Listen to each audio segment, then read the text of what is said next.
Zovem se Andrej Balaž, dolazim iz Novog Sada i trenutno sam student na 4. godini Akademije umetnosti.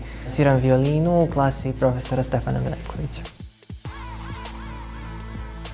U ovih malo više od 10 godina što se bavim violinom imao sam stvarno mnogo koncerata, mnogo nastupa.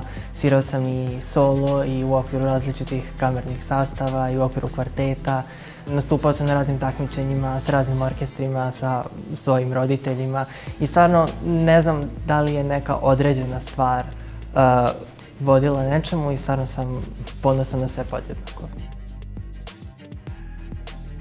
Mislim da 20 godina jeste stvarno dugačak period i da svako ima, ukoliko se trudi i ukoliko je uporan, stvarno ima mogućnost da napravi nešto. Sad ja još uvek nemam 20 godina pa ne znam tačno, ali za nekih 20 godina sebe vidim srećno kako se bavim nečime što volim.